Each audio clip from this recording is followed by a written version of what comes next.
Hello. So this lecture will discuss Michel Foucault, and we'll talk about the article from the syllabus, which is called Forgetting Foucault by David Halperin.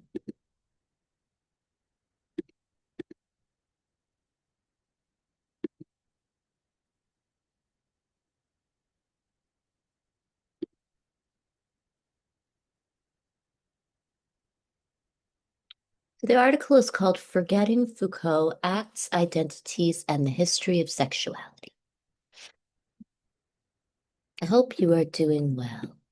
My name is Tara, and I am your professor for the term.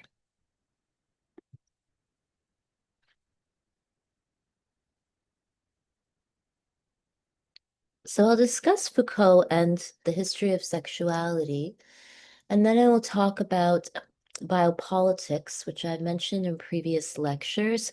And the lecture will focus on health and the idea of health as a tool of nation building and as a discourse that often accrues power to certain institutional actors and makes sense of certain acts or actions or behaviors in what I would argue are very tactical and political ways.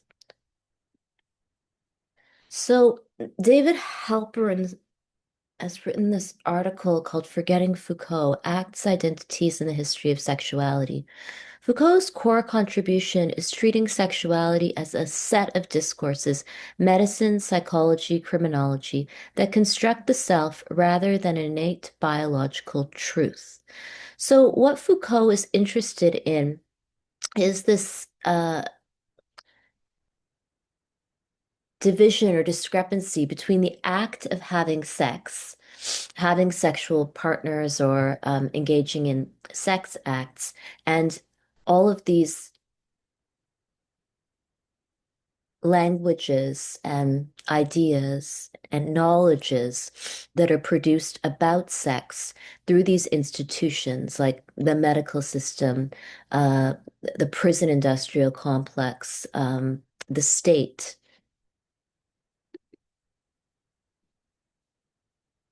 And throughout Halperin's article, what the author is trying to draw is distinction between is the time in history which Foucault makes note of. And Foucault argues that before the 19th century, people thought about sex acts. They thought about the actions that people took with their bodies, but they didn't think about the person as, say, being defined by these acts. And so from the 19th century onward for Foucault, we are no longer defined by sex acts. We are called something like heterosexual or homosexual. And these categorizations of persons are supported by institutionalization, the medical system, the state. And there are obviously consequences for Foucault, and Foucault actually is critical of the way that these institutions, like the healthcare system and the state, the law, create categories of persons who can be legislated against, medicated, and marketed to. So writes of a, did, Michel Foucault writes of a different economy of bodies and pleasures. The ruses of sexuality were able to subject us to that monarchy of sex.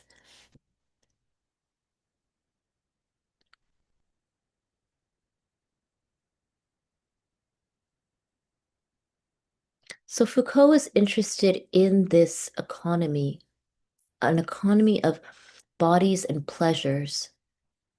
And this kind of different economy is not an economy that is accounted for. And this economy of pleasure, of what we do with the body, only becomes accounted for and named in the 19th century. And this is largely because of the rise of institutionalization and the relationship between institutions, between, say, the prison, the hospital, and the state, which could administer laws.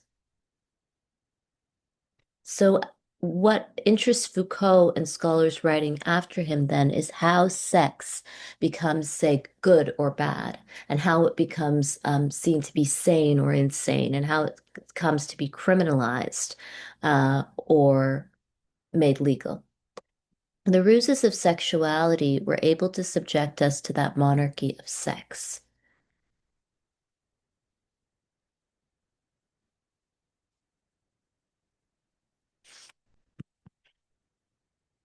This kind of monarchy of sex for Foucault is about heterosexuality and the ways that heterosexuality for Foucault and those writers who write after Foucault is connected to nation building.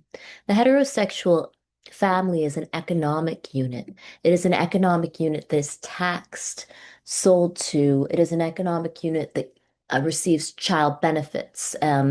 Marriages that are legal are sanctified not only by religion, but by the state. And they are often accrued a certain symbolic societal power while also being accrued economic value in the form of taxation. Um, and this kind of heteronormativity then is not neutral. It forms the basis of a privileged heterosexual life that is often connected to nation building. This kind of privileged heterosexual life is also tied to things like race and class. And many Black feminist theorists and Indigenous feminist scholars have looked at the ways that uh, race and class often create what Michel Foucault would refer to as a species body.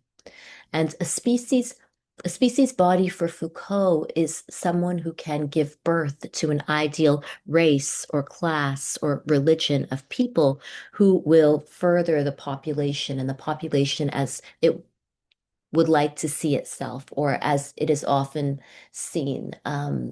So the national heterosexual culture is often a racially charged culture.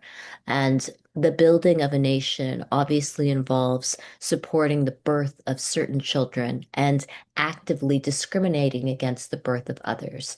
And this is clear, as we've discussed in the first lecture, when we talked about the sterilization of Indigenous women in the Canadian healthcare system.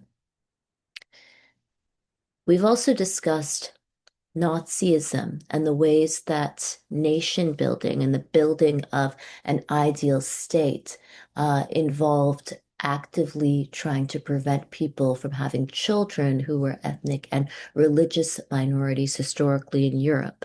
And this kind of program of eugenics has been central to ethnic cleansing and war throughout the world. So, in Sex in Public, Lauren Berlant and Michael Warner define heteronormativity as a pervasive, often invisible public culture that organizes sexuality and social life, rather than just a personal choice.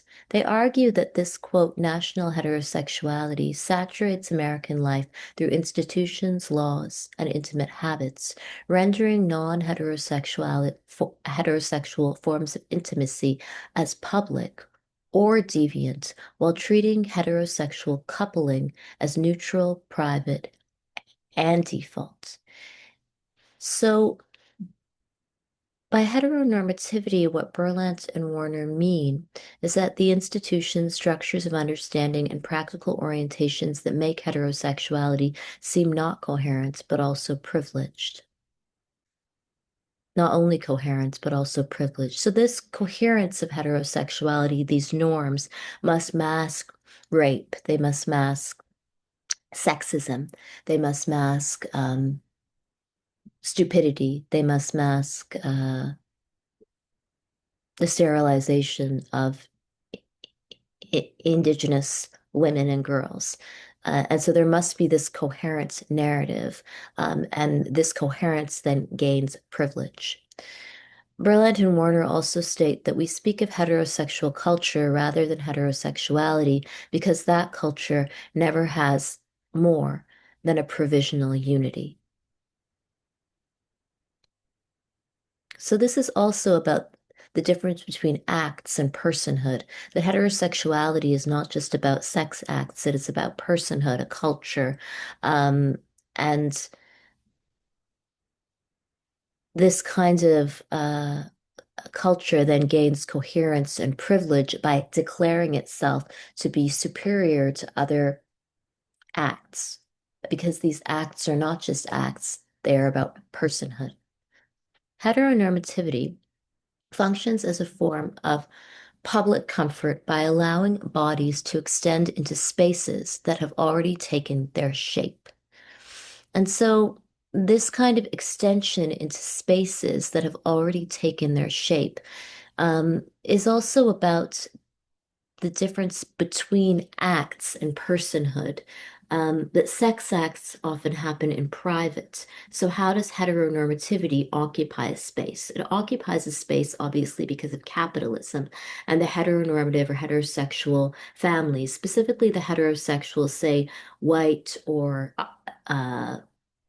rich, or in certain cases, say, the highest caste of people who form a heterosexual family can take shape in a certain neighborhood, in a certain suburb, in a certain city. And while people might think of religion as being something that structures heterosexuality, I would argue that class and race supersede these acts, because religion is also about moral acts. So to call yourself, say, religious without taking moral action would not really make sense unless you think of religion as also now being part of this kind of illusory coherence of heterosexuality and this kind of heteronormative occupation of space. So religion then is not about acts in the same way that heterosexuality or homosexuality is not about acts, it is about personhood.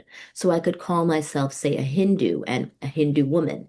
There is no one who knows if I pray or if I eat in a certain way, but it could be about trying to market myself on a marriage market that will secure me a husband who has property and who is wealthy, and then we can take up certain spaces. This is also true of ethnicity and race. I could self-identify as someone who belongs to a certain community of persons. This is not about acts. I might never do anything for these people. I might not know who they are, but I could take up space by calling myself this name, which becomes a name I can wield against others in the capitalist marketplace. Heteronormativity functions as a form of public comfort by allowing bodies to extend to spaces. Sorry, I already said this. The contemporary United States is saturated by the project of constructing national heterosexuality. So, what Berlin and Warner discuss is that this project of national heterosexuality is about nation building, but it is also about who can be excluded and who is always excluded. And it is about policing of the nation state. And they talk about race as being central to this national heterosexual project. And we began the class by discussing the murder of Cindy Gladue, who bled to death in an Edmonton hotel room. And this kind of project of national heterosexuality then is not innocence. It involves casualties and it involves willful forms of neglect, harm, and murder of those who are not seen to be part of this happy white settler family. The nation is a happy monoculture made up of one blood, and the core of this nation is the heterosexual conjugal family. So, this kind of monoculture is what allows for a moral justification of violent forms of exclusion, eviction, and murder within the capitalist marketplace. So, what we see more and more in television and film and social media is this heterosexual family as a kind of moral entity.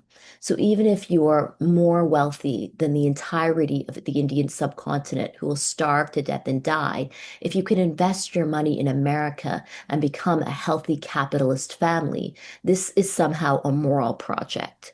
And obviously, this kind of moral personhood gains coherence through heterosexuality, even if it doesn't really make sense at all that this is moral. So even if someone impoverishes large sections of the world, they take large sections of capital out of the city of Mumbai, which has one of the largest slum populations. And when they leave with all their money, many people will starve to death and they further impoverish the poorest people in the world. If someone can build a heterosexual family in California or the suburbs of um, some American state, this is somehow a moral project. This does not really make any sense rationally, but heterosexuality is a coherent story because it allows for us to then think about what seems to be incoherent, which are the lives of the poor, the lives of people of color, the lives of people who are sterilized in the healthcare system and have to consistently try to sue the Canadian healthcare system using only the Canadian courts. And so this all becomes an incoherent narrative. But national heterosexuality must always have this sense of coherence if we believe that people deserve certain things and the best looking and the smartest and the most moral people will have children in the suburbs of North America. That is not what I believe, but it is a national heterosexual story that is often used to brand global North countries and to brand the highest caste of people in any country. Berland and Warner's analysis emphasizes that sex in public is only perceived as a problem when it involves queer sexualities, while heterosexuality is not a thing. We speak of heterosexual culture rather than heterosexuality because that culture never has more than a provisional union. I think I said this already. I'll move on. The point for Alperin and others who write in this way about Foucault and emphasize acts versus personage is that we are not necessarily our acts, and yet we become our acts when sex becomes part of the criminal justice system, the healthcare system. So if someone had sex, say queer sex, and then they forgot about it and went on with their life, or they had heterosexual sex and then they forgot about that, and then they had queer sex again. Why is it important that they self-identify? Self-identification becomes important for the person themselves. So if you're a queer person, you could check a box on an employment equity form. You could also mobilize your identity against your heterosexual parents and sue them for large amounts of capital. You could mobilize your identity against an entire institution and sue an entire institution for their capital. You could also claim certain provisions in the healthcare system because of your identity. So you can mobilize your identity then as a form of what Gayatri Spivak would refer to as strategic essentialism. So what interests Spivak is that identity and personhood is not essential. So there's nothing, say, essential about my identity. It could change over time. So I could have been, say, queer, and then I could have married someone for my own financial purposes, who is like a heterosexual man. So, but if I want to uh, strategically mobilize my essential identity, I could then organize with other queer people. This is also true of my ethnicity or racial identity or my religion.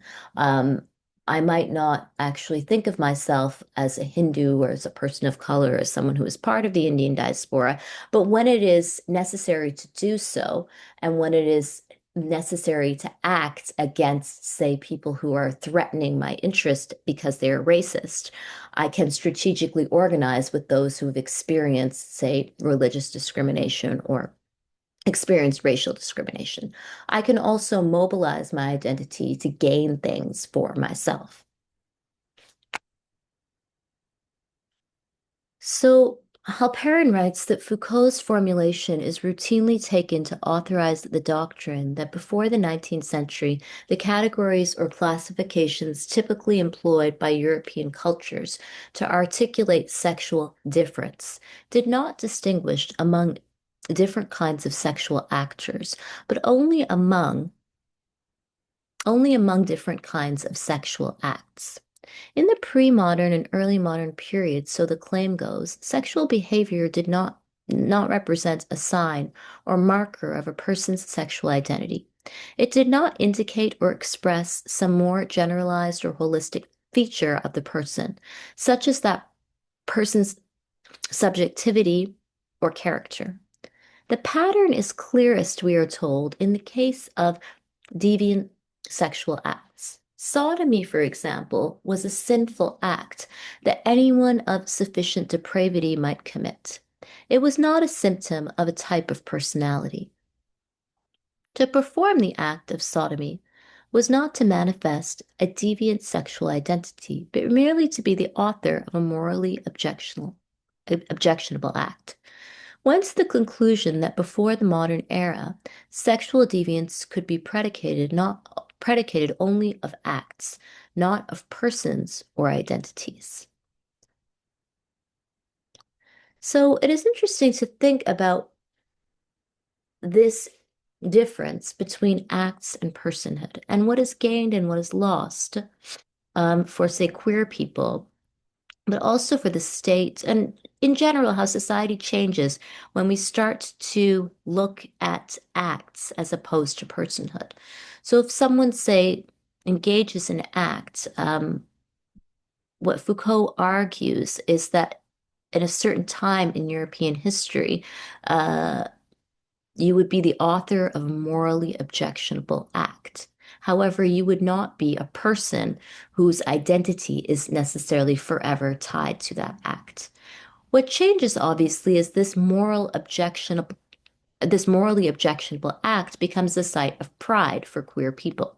So rather than saying, I have had queer sex and I know this is wrong and I have to go to the church to confess my sins, with the advent of the modern law and the rise of queer rights and the rise of human rights movements, I can be then proud of having queer sex. And I can, if people threaten my right to be proud of this identity, and if they threaten, say, my queer pride, I can use the law against them for my own safety and, yes, for my own financial purposes. So this is a clip of uh,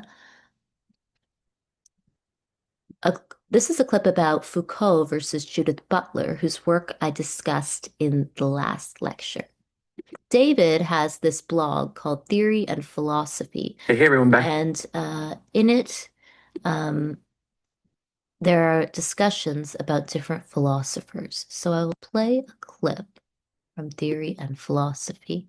I'll put hey, everyone, Becky. A link to this blog on our course website if you're interested in looking at it, because it offers interesting commentary about philosophy.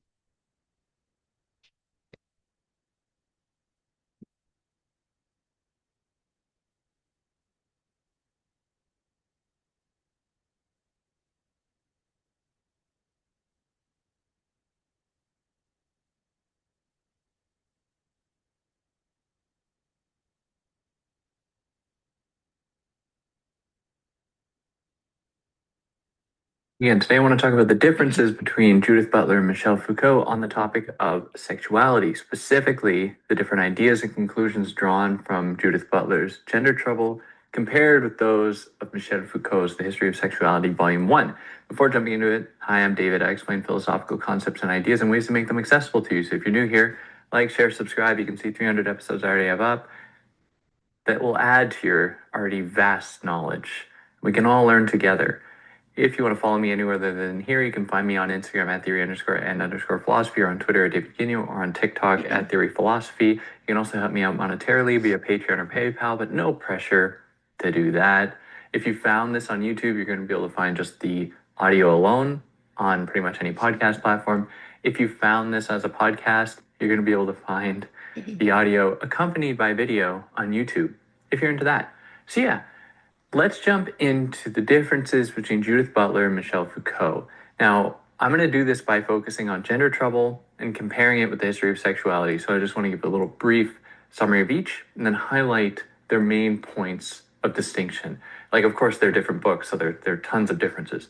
But I mean, as far as the broad conclusions go, and as far as identifying exactly how sexual repression is exercised and how to remedy it. Now, Judith Butler's gender trouble is focused on the problem of assuming that there is a neat distinction between sex on the one hand and gender on the other, which is what I would say most people learn throughout any kind of their time in life, is that there's this real physiological thing called sexuality, and then there's the artificial thing called gender that exists on top of that sexuality.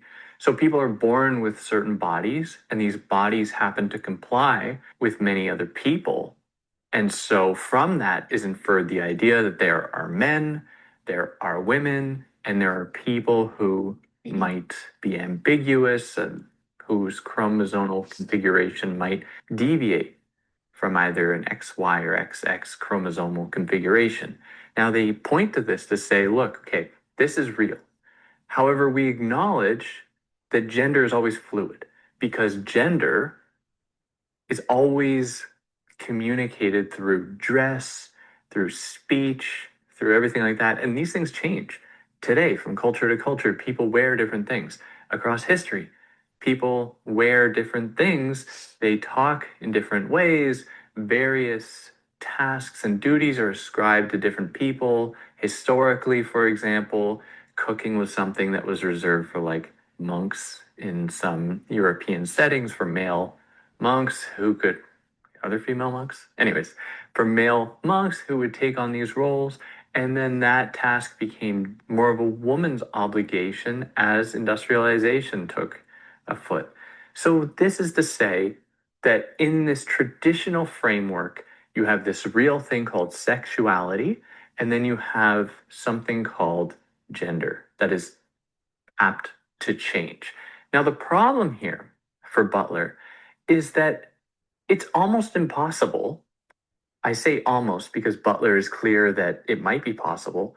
It's almost impossible to actually discuss sexuality, this real thing pointing to bodies and people's physiological makeups, without going through the medium of gender to discuss and to understand that sexuality. So Butler's point is to say that there isn't so much of a neat divide between the two, almost like a nature versus nurture argument. Instead, Butler points to many of the historical developments in which scientific knowledge about people's bodies and their sexuality and their chromosomal makeup was influenced by and mediated through their understanding of gender, which is that cultural thing that is susceptible to change. So you might say, how? I mean, how can science be affected by gender? Well, Judith Butler draws upon the work of David Page, who is a scientist in the 80s and 70s, I guess, who was fascinated and who studied chromosomes. And so at one point, David Page was fascinated with the example of somebody who didn't have a standard XX, or XY chromosomal configuration. Not to mention there are so many other possible configurations. We tend to ignore that and instead just reduce all people into being under either men or women without actually following the science, and suggesting there could be 5 or 6 genders. But that's another conversation for another day. David Page was fascinated with situations in which people with XY chromosomes could be women and people with XX chromosomes could be men. So traditionally, XY chromosomes would mean that you would exemplify certain traits that we associate culturally with being a man. Whereas having XX chromosomes, we would traditionally associate with you presenting yourself as a woman. But David Page started to notice that there are many people with XX chromosomes presenting themselves as men and living their lives as men. And there are many people with XY chromosomes doing the opposite, presenting themselves as women, even though biologically, physiologically, they should comply with the gender that they were assigned at birth, determined by their sex, determined by their bodies. So if you're listening to this and you're thinking, wait, that's weird, why was he looking at people like women with XY chromosomes and trying to find like the truth of their gender? David Page was obsessed with knowing what the truth of these people's genders were. But it's interesting because the very fact of deviating from a norm, a believed to be norm, influence him desperately to find a reason for that deviation, as though the deviation itself could not be normal and natural in itself. And what is bizarre instead is that desire to impose an identity onto people, to make sense of them when they deviate from that identity. And here we see a very strong connection with Michel Foucault's work, who has often written about this act of prosecuting, of institutionalizing, trying to understand people who deviate from the norm in order to bring them back to the norm. So, with all of these cases, instead of David Page saying, okay, I guess there can be XX chromosome people whose chromosomes don't actually matter at all. They're just presenting themselves the way that makes sense to them, and that's a good thing. Instead of that being his conclusion, he sought to understand biologically how that could be the case. He sought to look at people's bodies, to look at their cells, to understand why they were presenting themselves in one way that was different from the expectation imposed upon people with that chromosomal framework. So we see here that one's gender presentation motivates scientific observation and scientific discovery, because David Page was trying to twist the science in order to make sense of what in the world, the thing that was open to change, gender, how that was not making sense to him. So he had to go in and alter the science, twist it around to make sense of it. But this opens up a number of questions. How come some signs are implicitly associated with one's sexuality, one's body? Why does dressing a certain way imply that you must have certain chromosomal makeup? What does it mean to present oneself as a woman, to present oneself as a man, to present oneself as non-binary or anything else? How does that make any sense at all that we can ascribe such transcendent value to these identity markers in the form of their biological truth? Because we know that gender is always fluid, it's always going to be changing. So, why then is there this obsession with locating it within the body, really hammering it down and making sense of it? It's always going to be changing. So that means then that the science must always be changing to adapt to it.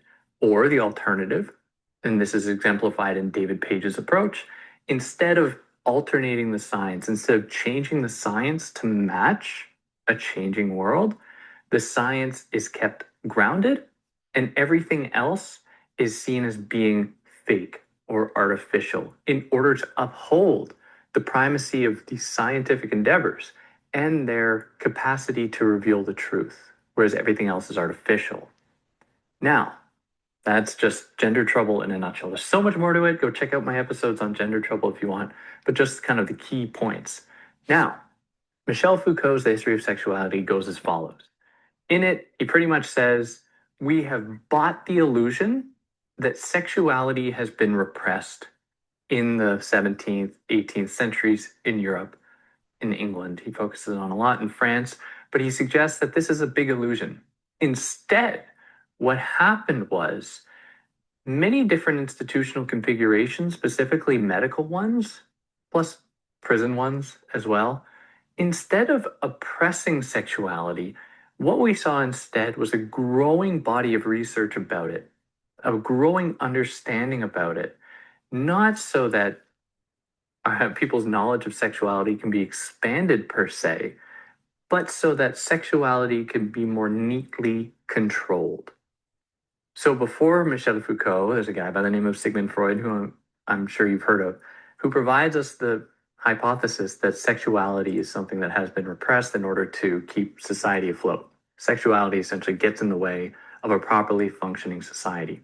Michel Foucault, on the other hand, says that no, actually, there's this very strong obsession with sexuality. People are so concerned with understanding it.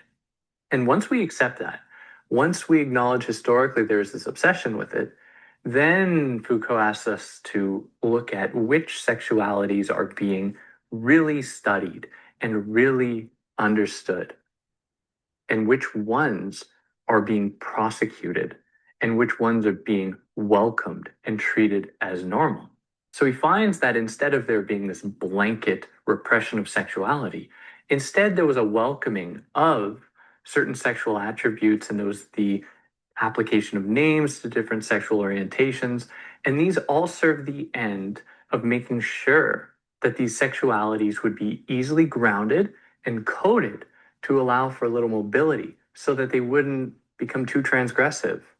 Now, some sexualities in themselves, like being homosexual, for example, was something that was seen as being, and continues to be seen to this day, seen as something that needs to be managed, contained, needs to be exercised away so that it doesn't actually pose a threat to the established normal form of sexual conduct in heterosexuality.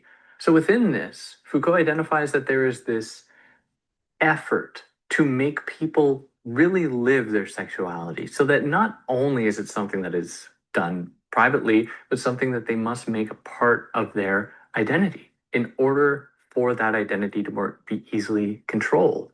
Because if it comes out, if it becomes part of public life, then it can be more easily managed and it can be more easily policed from deviating from a norm, because all of this discourse around sexuality happened to be emerging at a time in which the social body and society itself was implementing more stringent forms of control over the population in order to limit the possibility of revolts, of mobs, of any kind of transgressions in society. And at the time, then, was the opportunity that sexuality could be welcomed in certain forms so that it could be controlled and managed. Now, these forms of surveillance would be used to make sure that sexuality was conducted in the proper ways and that there wouldn't be deviations from the norm. Because, like we saw, like Butler analyzed in David Page, when there is a deviation from the norm, then system freaks out. It has to understand why there's this deviation. It has to twist science in order to make it seem as though there's a reason for this deviation. Now, that was just brief. If you want more on that, go see the episodes I've done on the history of sexuality. But the point between them, the points of contact between Michel Foucault and Judith Butler are many. Butler is indebted to Foucault, and his inspiration on their work is just it's very clear. Now, with that being said, they have a very different approach to dealing with these systems of power that try to control sexuality.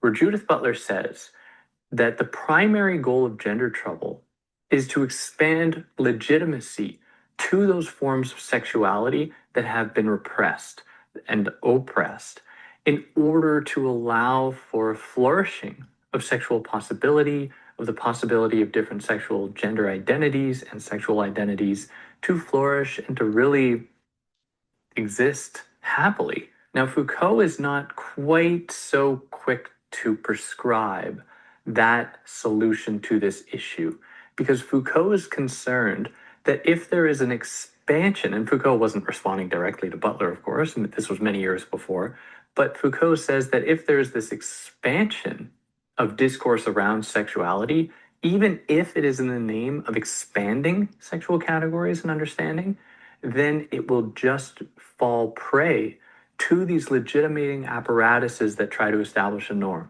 So then these new gender identities will become the norm, and there will be the continued repression of certain other ones in order to uphold that norm. And that will continue to be the case until the very structures of power that underwrite these systems has been challenged. Now, instead, Foucault suggests that instead of us focusing on sexuality, our focus should be on what he calls bodies and pleasure, which he suggests is that thing or are those things that exist beneath sexuality. It's kind of like returning to the body in a sense. And this is a conclusion, to be quite honest, I don't totally agree with. In this debate, if we can call it a debate, I'm definitely on the Butler side of this equation. Because Foucault, in suggesting that there is this underneath, this sort of underbelly to sexuality in the form of bodies, what he's effectively saying is there's this like transcendent zone that is somehow free from the influences of power. And it is about fostering that zone in order to liberate people. So this is, to me, this is like falling prey to the same trap that he is trying to draw attention to, suggesting, making us believe that there is a zone somehow free from power, when this very idea of transcendence through immanence, by turning to oneself, what makes oneself real, like in this case, the body, and true, this is just a big trap to provide the sense of one's being liberated. Now, I wasn't planning on giving too much of my own opinion here. I'm more curious to hear what everyone else thinks. So let me know. What do you think? Are you on Butler's side? Are you on Foucault's side? Tell me why. I'd love to hear about it. I hope that this was illuminating for you. I know there's so much more to this. Go check out the episodes I've done on both Butler and Foucault. There's so many of them. Hopefully that'll give you a better picture. But for now, let me know what you think. If you like what I did, like, share, subscribe. And yeah, catch you later. Take care.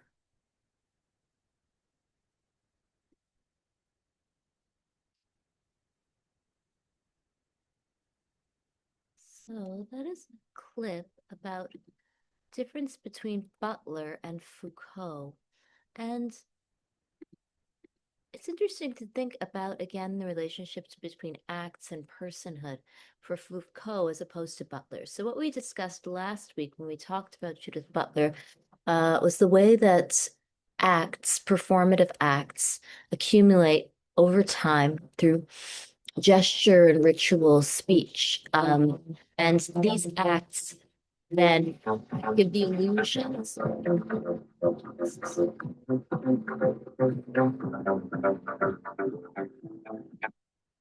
These acts give the illusion of a coherent identity, and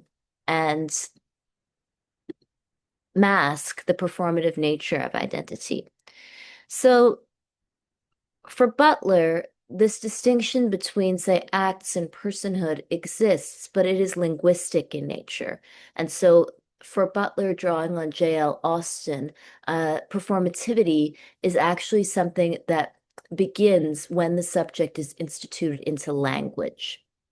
And for Foucault, Foucault is more interested in these historical distinctions that the author argues exist between the pre-modern and modern period. And so in the pre-modern period, acts exist, but they are not made sense of as forms of personhood until institutions start to categorize certain people, like the categorization of the quote unquote homosexual, who is constructed by who's constructed by medical doctors, psychiatric institutions, the police, the state as being abnormal or deviant. And the history of criminalizing queer people, discriminating against queer people, killing queer people, and declaring queer people to be mentally unwell or sick exists throughout the world. And the first book I wrote was about the decriminalization of queer rights in India. And I wrote about Section 377 of the Indian Penal Code, which was a colonial sodomy law that was read down in 2018. On September 6, 2018, the Supreme Court of India read down Section 377 of the Indian Penal Code, making it legal to be queer in India. So, this reading down of these colonial laws was a historic moment. And in this book I've written, I discuss the relationship between uh, a gang rape in India that gained a lot of attention and gained a lot of international media attention, and the reading down of Section 377. And I drew on scholars who write after Foucault and to talk about the relationship between these discourses of sexuality, of heterosexuality, that often lead to or often justify sexual violence, including sexual harassment, forced marriage, domestic violence, rape, and heteronormativity, and the criminalization of queer sex and queer identity.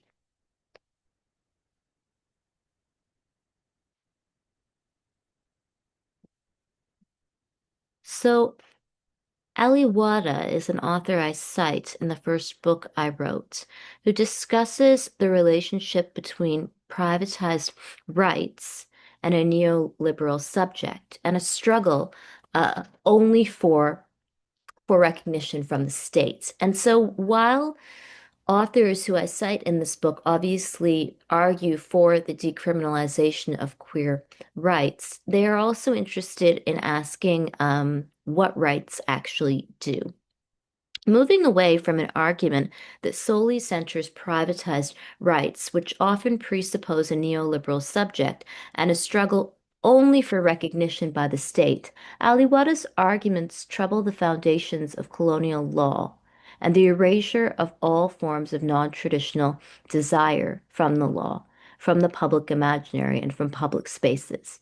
What is crucial in regards to Aliwada's writings in considering both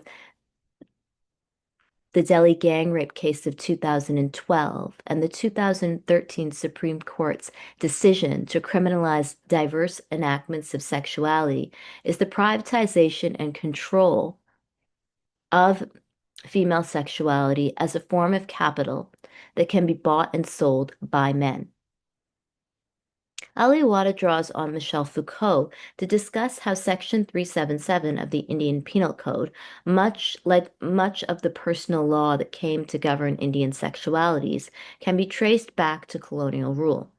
The author discusses Section 377 of the Indian Penal Code, and these are the laws that once criminalized being queer in India until 2018. And the author traces these laws back to Victorian moralities of sexual repression and disciplinary power. As the author states, penal laws were imposed as a means of repression.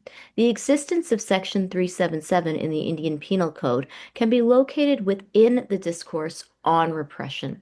Sexuality came to be associated with reproduction, which was a service to be exploited. So, sexuality then from the 19th century onward became used by the state to give birth to workers and to give birth to workers of certain castes and classes. It also was useful to give birth to subjects of the British Empire, those who were enslaved by the British. Aliwada draws on Foucault, who writes that with the advent of Victorian bourgeoisie repression, sex became associated with the future, not a personal future or a politicized future, but the future of the nation and the idealized citizens it could reproduce.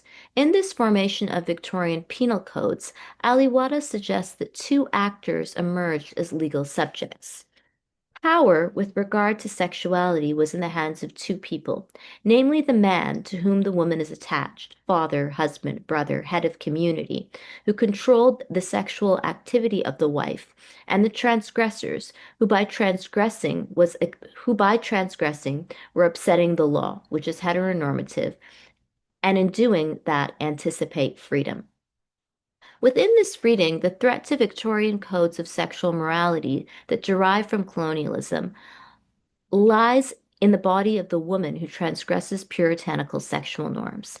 As Aliwada argues, quote, a woman does not have control over her sexuality or expression. Single women, lesbian women, and trans women questioning this often fall in the latter category. In this regard, we can ask how cases such as a major gang rape in 2012 and passionate and sometimes really violent debates regarding the decriminalization of queer sex might gesture to a wider discourse of sexual freedom in which sex is divorced from ownership by elite men within heteronormative patriarchal family structures.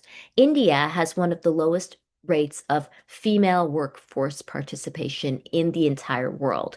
So women do not work and are not allowed to work. Sex becomes something that women must sell in some ways in a heteronormative marital market where female sexuality is not as important as the birth of male children and male children of a certain class, caste, and race.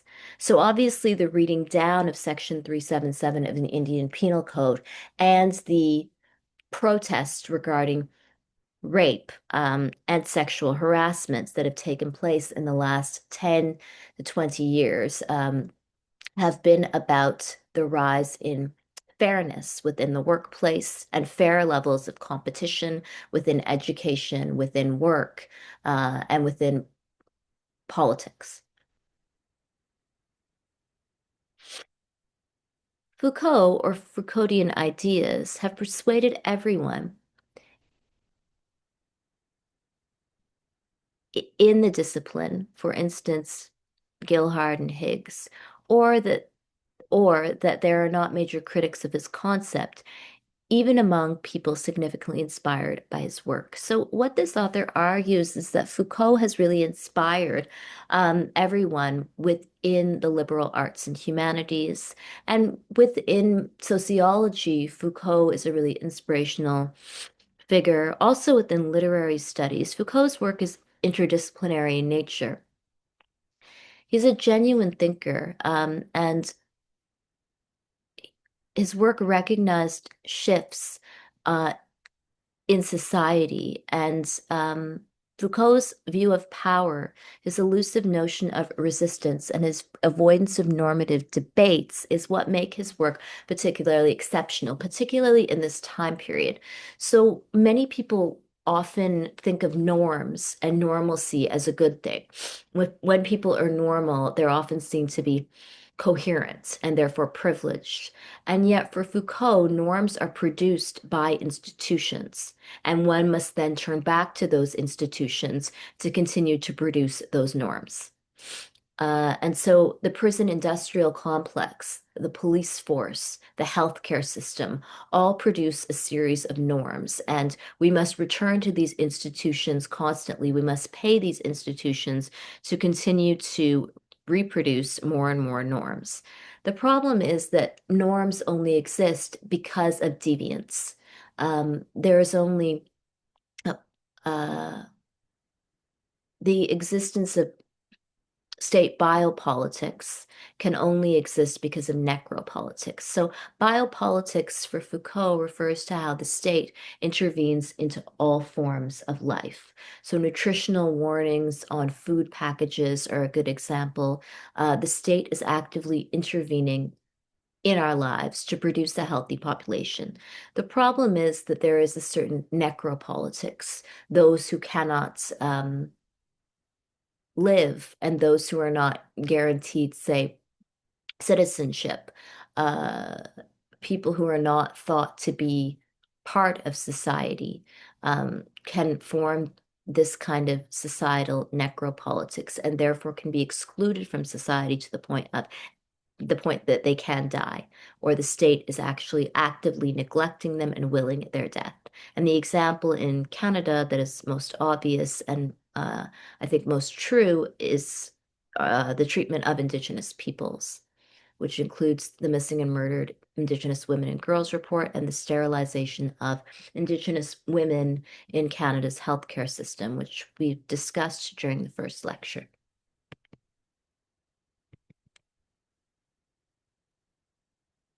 So while it is fair to recognize that biopolitics has a wider application than a certain break in the politics of health, it is true, as Paul Rabinow and Nicholas Rose claim, that this concept cannot be abstracted from the empirical context and specific analysis that led Michel Foucault to portray a new power of fostering life, increasingly supplementing, since the 18th century, the old classical framework of sovereignty. Following Paul Rabinow's and Nicholas Rose's suggestion in this article, I look again at the conferences, interviews, and sources that ground Michel Foucault's claim that biopolitics is the attempt, starting from the 18th century, to rationalize the problems posed by governmental practice by phenomena characteristic of a set of living beings forming a population, health, hygiene, birth rate, life expectancy, race.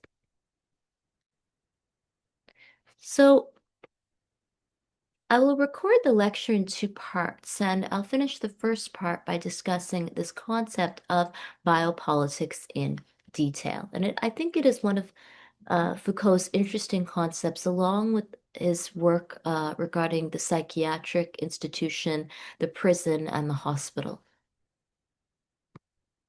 According to Foucault, Biopolitics was born in the 18th century at the confluence of a number of social, shifting role of family, concern for vitality of workforce, political, the governmentalization of, the governmentalization of state function.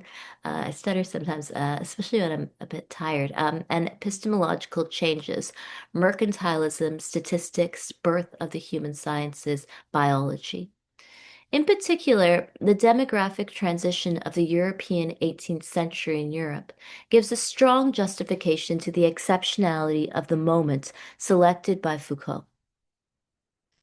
As Brian Turner, or as B.S. Turner claims, the nexus of knowledge slash power was thus initially an effective demographic changes, particularly the pressure of populations on systems of government and regulation from the 18th century.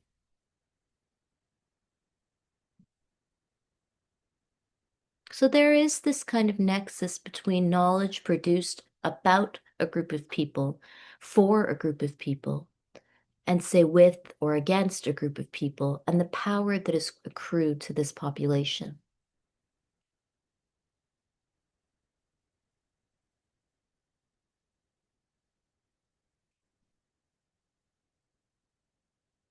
So this kind of historical shift is what Foucauldians often discuss.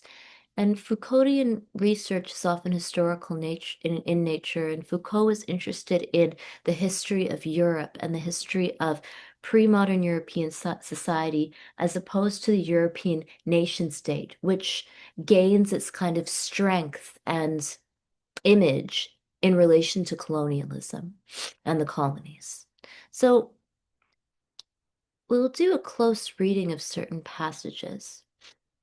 Biopolitics was born in the 18th century at the confluence of a number of social, shifting role of family, concern for vitality of workforce, political, the governmentalization of state function, and epistemological changes, mercantilism, statistics, birth of the human sciences, biology. So this confluence of different phenomena is of interest to Foucauldians when thinking about why the state starts to intervene in life and why the state becomes interested in our actual lives and health and biology. So the family is actually what corresponds with the concern for the vitality of the workforce. So class becomes important in this time period. The factory is what Marx writes of in this time period. So the family has a role in reproducing certain citizens and certain classes of people who will work in certain industries. Politics is also not just about the election of, say, political leaders, but the election of what is the state. And the state becomes the government, or the state can govern can then try to govern over the population by criminalizing certain behaviors, by making housing cost a certain amount of money, by, say, trying to close certain businesses at certain times so that a factory is open at certain times and everything closes at a certain time at night so that you must be up to go to work the next day. Epistemological changes also take place. Mercantilism, statistics, the birth of human sciences, biology. So statistics and human biology allow people to measure themselves against a norm. And when they measure themselves, they're measuring themselves as people whose longevity will last long enough that they can work their entire lives and then they can get a pension. And they must consistently keep healthy and employable to do so.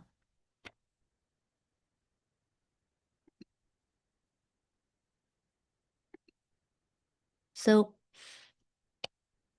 biopolitics is a shift from sovereignty and the law to techniques of normalization that develop from and below a system of law. So it is not against the law to say not eat 5 pieces of fruit a day or not exercise, but this system develops into techniques of normalization that develop from and below law at these other tertiary institutions. So in schools, you're taught about the Canada Food Guide. In the grocery store, there might be signage that encourages you to eat in a healthy way. Nurses, parents, all become people who encourage you to live your life in a certain way. And these techniques of normalization allow you to succeed as a worker, as a student, as a citizen who will live your life in accordance with certain institutions and who will support institutions like the banking sector, like the healthcare system, like the state throughout the whole course of your life.